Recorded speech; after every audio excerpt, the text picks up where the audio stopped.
السلام عليكم، حياكم الله واهلا وسهلا بكم.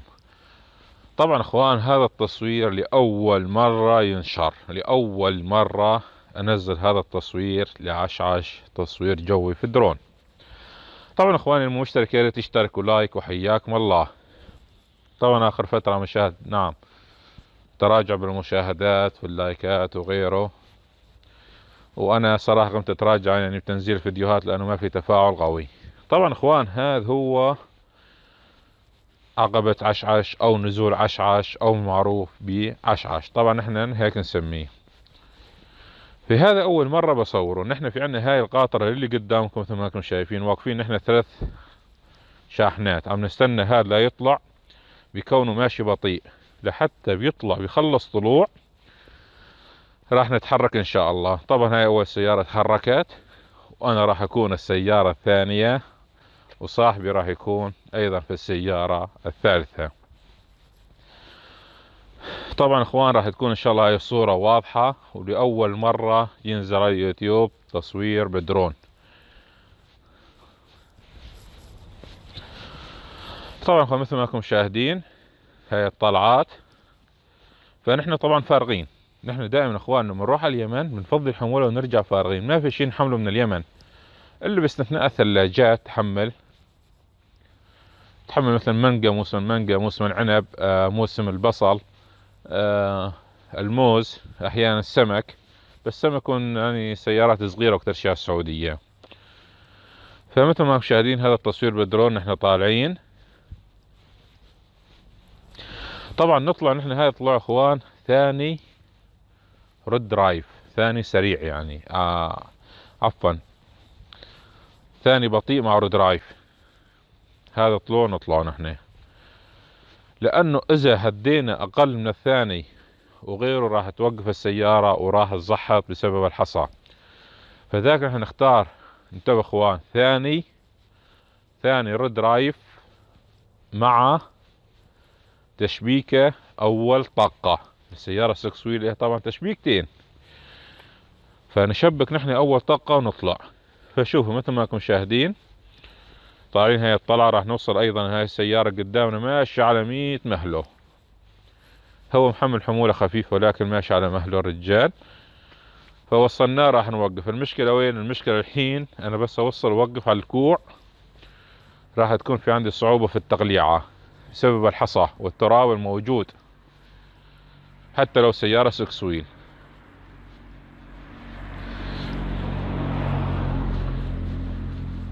شوف ماشي على مهله الرجال ولا مزعج حاله، يعني هو ممكن حمولته رأس او رأس قاطر او شيء، يعني حمولة خفيف مرة.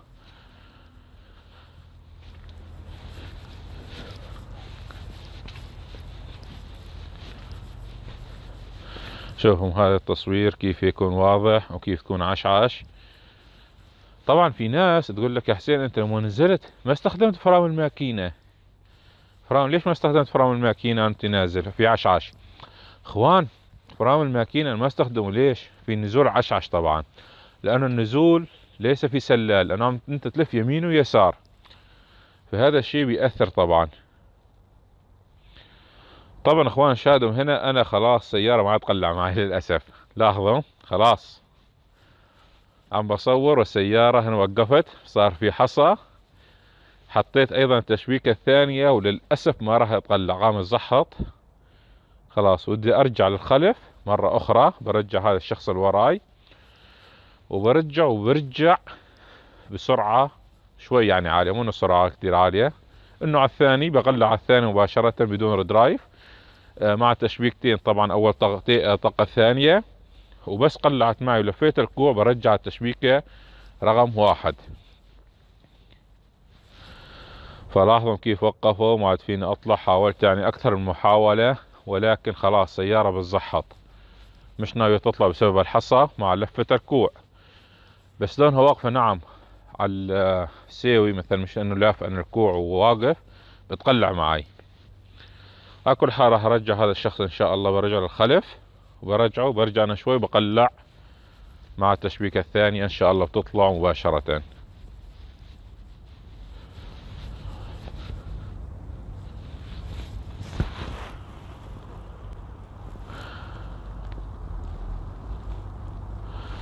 فحاولت اكثر من مرة، ولكن للاسف هذا الشخص اللي وراي يعني انه لازق بي لازق، ما مخلي مسافة، مش خلي مسافة. الحين برجع للخلف، خليه يرجع مسافة شوي، ماشي الحال، وبرجع انا شوي وبحاول بقلع ان شاء الله تكون الامور تمام. فيقول لك شوف لاحظ، حتى عشعش على الفاضي ما بتطلع معك الشاحنة في الهين. شوف كيف، يعني بدها محاولة اكثر من مرة لحتى تقدر تطلع. فكيف لسه على السيارات الفرويل، فرويل ايضا لازم تشبك من البداية وبتطلع. طبعا الفرويل راح تكون تشبيكتها واحدة. في اشخاص تسألني حسين ما شو الفرق بين الفرويل والسكس ويل؟ الفرويل تيجي الراس بشكل عام 6 واير، والسكس ويل يجي 10. يعني يميز من ورا طبعا، يعني في الرأس تجي من الخلف مثلا 4 واير، هذا فرويل، والسكس ويل تجي 8 واير في الدنجل. مباشرة من رجعت شوية حطيت قلعت، الحمد لله قلعت معي السيارة بكل اريحية. طبعا ما راح اقدر ان ازود سرعتي، مجرد ما زدت السرعة زيادة طبعا راح ترجع الدواليب مثل ما يقولون احنا يفحطوا التواير الاطارات وترد توقف من جديد. طبعا اذا اضطر الامر وما قدرنا نطلع وكان في حصى او احيانا يكون في ايل او ديزل وما تطلع معي السيارة مع التشبيكة، فنلجأ الى تنفيس الاطارات. خلي يعني الاطار بما يقارب 50 هواء، 40-50، ونطلع بيها. ولكن هاي ما نستخدمها الا للضرورة، وقد كانت قديما عشعش مكسرة ومحفرة وفيها حفر كتير، وكانوا سيارات كتير بيغلبوا بالموقع هذا. فسيارة مجرد ما قلبت كبت الديزل والايل فتعبى الطريق، فنحن شو بنعمل؟ بنجيب تراب ونحط على الارض ونطلع. احيانا تطلع خلاص في ديزل في ايل في بتزحط معنا السيارة، فلذلك نرجع الى تنفيس الاطارات الى تقريبا 40 ونرد نطلع وتطلع ان شاء الله معانا. طبعا انا ما بقدر واخد الكاميرا لقدام كتير، انا كنت اتمنى اصور لفوق اعلى لقدام، ولكن في نقطة عسكرية، فاي بلد لازم تكون بلد انت غريب عنها او شيء تحترم قوانينها. فانا بالموضوع هذا خلاص يعني بحاول ما بعد الكاميرا زيادة، بحاول بصور استطاعتي وبس، اكثر من استطاعتي ما احاول اصور نقط عسكرية او مناطق مسكونة في الاهل يعني بالاهالي، احتراما للخصوصية.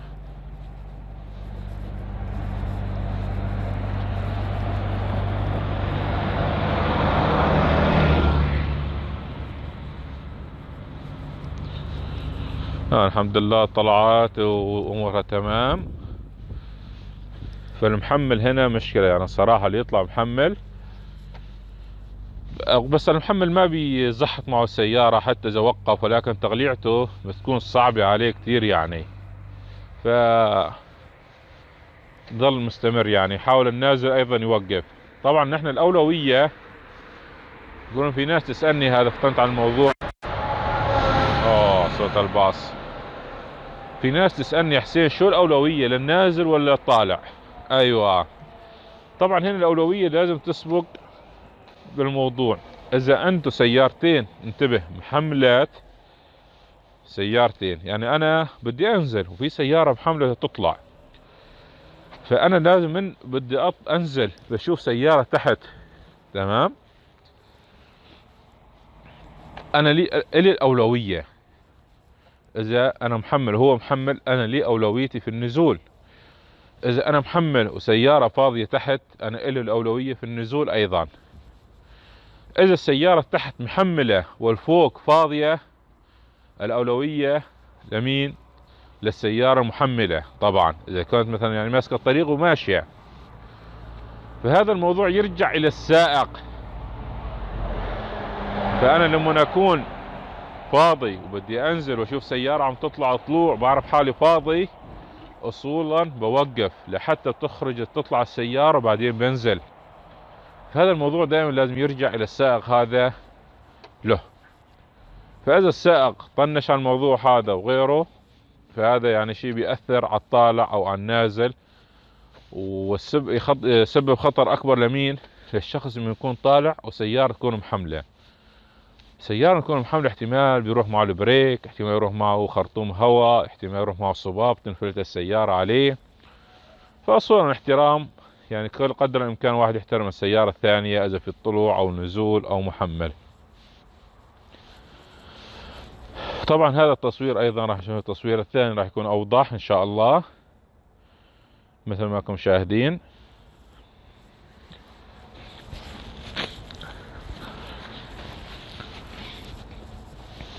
شوف عشعش كيف طريقها. في ناس تقول ليش طيب هالعشعش اللي في كتير تعليقات الاحظها الصراحة انه ليش ما يعملوها سيدة، يعني سحبة واحدة خلاص بيعملوها سيدة.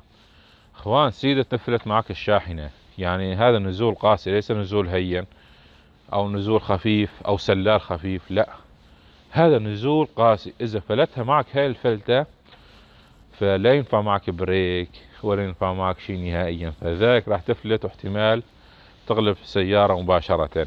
فهاي افضل طريقة عملوها. واحد. اثنين، هذا من الاساس طريق غير مخصص للشاحنات، هذا الطريق مخصص للشاحنات، هاي مخصص للسيارات الصغيرة. بس بسبب الحرب تحول الطريق لعمان. قديما يعني كان يحمل من دبي بيطلع الى السعودية، ومن السعودية بيطلع الى منفذ الوديعة لليمن، اختصر نصف الطريق او اكثر من النصف ايضا.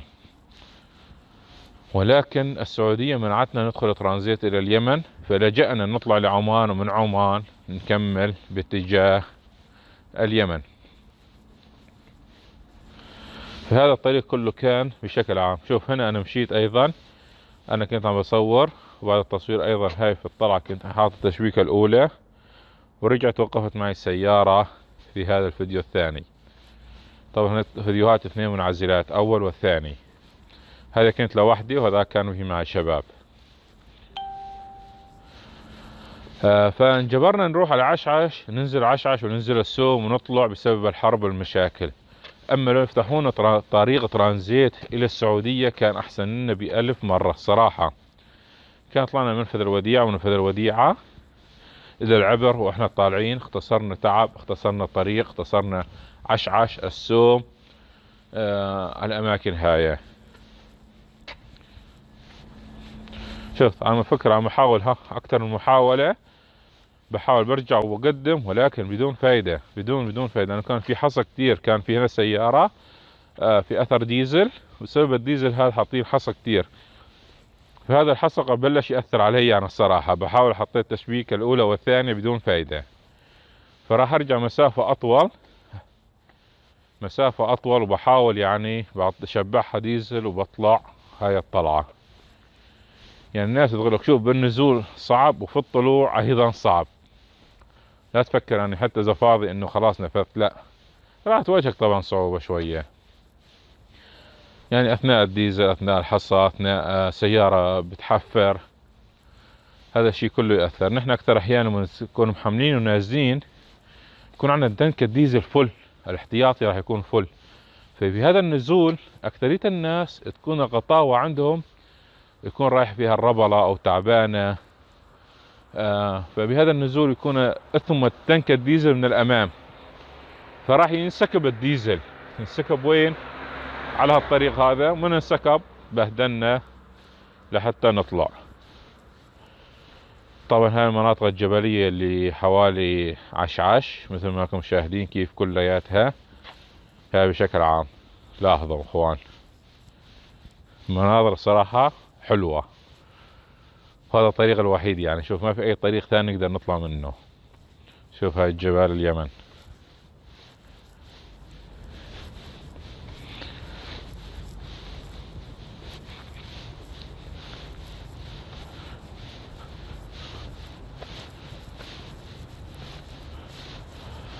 طبعا تمنيت اصور مناطق اكثر في اليمن الصراحة بدرون، في مناطق كتير حلوة في اليمن، ولكن للأسف ما قدرت اصور بسبب الوضع الامني. يعني انا يمكن لو مسكوا معي درون هاي صراحة يعني فيها بهدلة، رغم انها موجودة على فكرة في المكلا. في صاحبي كلمني موجودة فينا في المكلا، في مول المكلا، قال لي ايضا موجود، ولكن اذا نفس المواصفات او مسافة محدودة. طبعا الدرون هاي عندي اياها انا بترتفع ارتفاع 500 متر، وتبعد عني مسافة بما يقارب 10 كيلو. 10 كيلو متر بتروح اذا ما في مناطق جبلية واذا ما في هواء بتبعد. ومدة الطيران فيها 31 دقيقة، يعني البطارية الواحدة بتكفيها 31 دقيقة. فما شاء الله صراحة الدرون خفيف، ايضا حتى وزنها يعني صغيرة بشكل قد الجوال، ولكن تعطي سماكة اكثر. وزنها 249 جرام. في درون اكبر، في ميزات